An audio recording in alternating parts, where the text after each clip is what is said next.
let's take all that information that we just found in sort of part one from this example, and let's actually try to make a graph from this. These obviously have a few additional steps to the ones that were just polynomials, so it takes a little bit longer. You're going to want to make sure you have the sort of notes handy, right? All this information as we're going through this, you're going to want to make sure you have it down in your notes, or you've got the PDF from Canvas. In the meantime, so that's what I'm going to be referencing, and we're just going to sort of more or less go in order. Let's see what we've got. So our function is here, right? 3x squared over x squared minus x minus 6. We said there was no symmetry, so that's just one thing not to worry about. The y-intercept was also the same as the x-intercept, so that was for us 0, 0. So right there at the origin, that's going to be a part of it. Drawing the vertical asymptotes. So the vertical asymptotes, right, we said sort of in some sense obviously are vertical lines. So that happens at -2 and +3.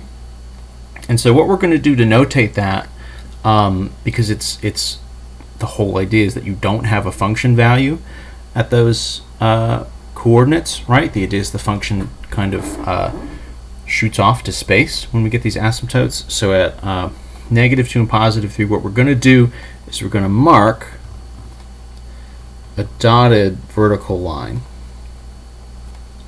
You're also going to do this on the homework. You have to sort of graph these vertical lines. So that's -2, and then the other one here is +3.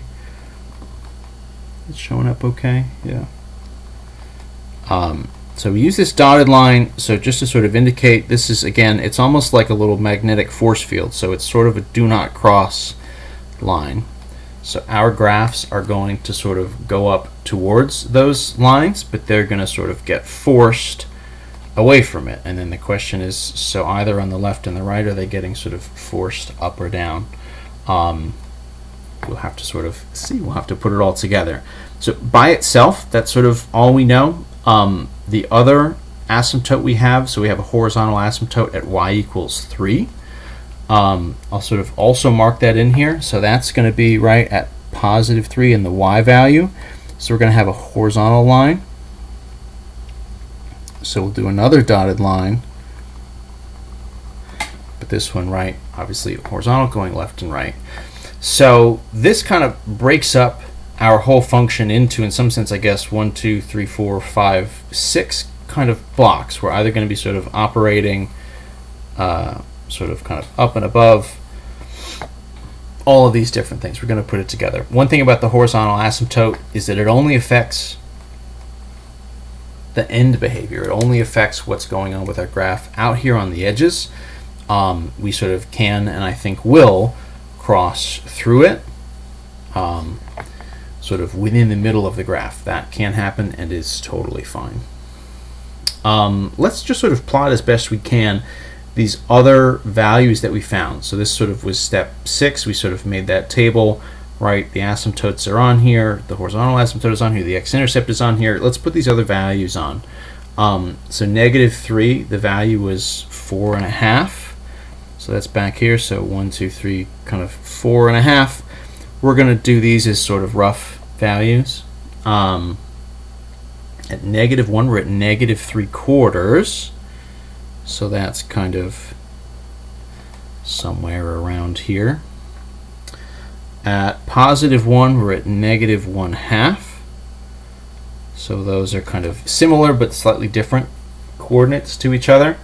Again, this is not symmetric, so there's a, you can kind of see where it would maybe almost be symmetric, but it's just a little bit out of sync based on kind of where these asymptotes are ending up.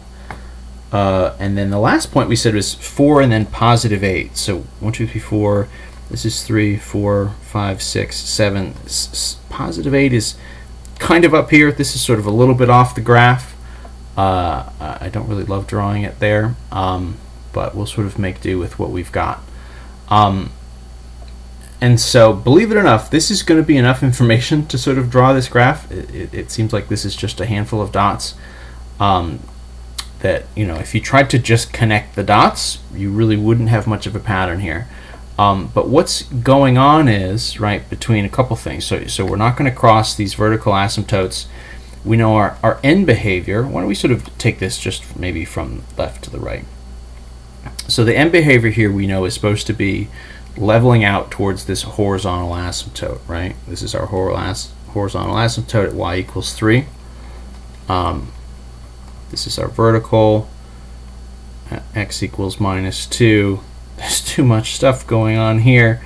Maybe I can mark this down here. This is vertical asymptote at x equals +3. So we should be leveling out towards y value 3. We also need to go through this coordinate, and as we approach, right, -2, we're going to have another asymptote and sort of shoot off to space. So the question in some sense is, how does we fit all this information together?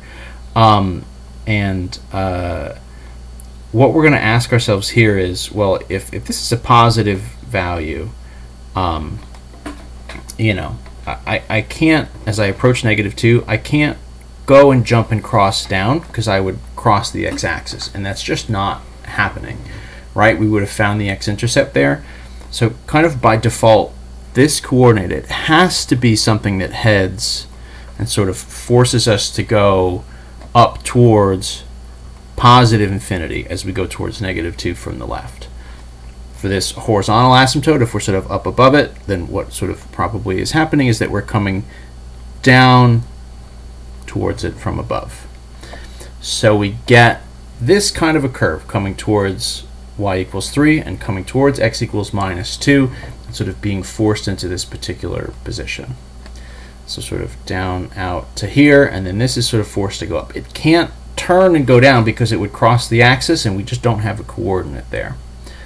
If I start doing it, right, if I move a little bit more to the left, this sort of section in the middle between these two asymptotes, the same kind of logic applies, right? My intercept value is only here at 0, and it looks like this is going to be essentially like a touch and turn style.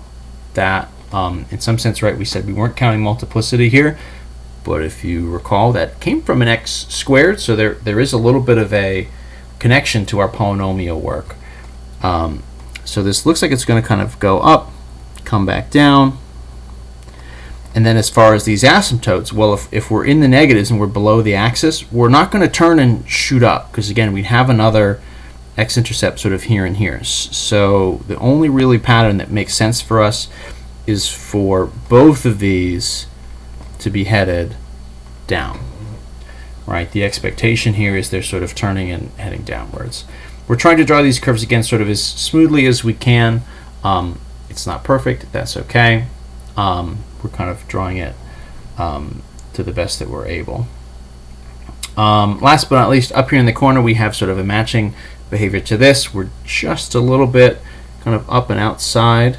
I'll sort of draw this kind of down and through, kind of sneak this here. I managed to draw our function in a place that I thought for sure would not be in the way, and yet somehow it is. I guess that's just how it goes sometimes. So in the end, this is going to be our graph. We've got the horizontal asymptotes going sort of out to the left and to the right where it's flattening out. Our vertical asymptotes here are doing our kind of disco man pose, right? So one going one direction and the other going the other, an up and then a down, and then here a down and an up. And all this sort of fits together. So that's the basics of it. We'll do one more example in a video, probably split over 2 videos again, to do another one of these graphs with some slightly different things going on.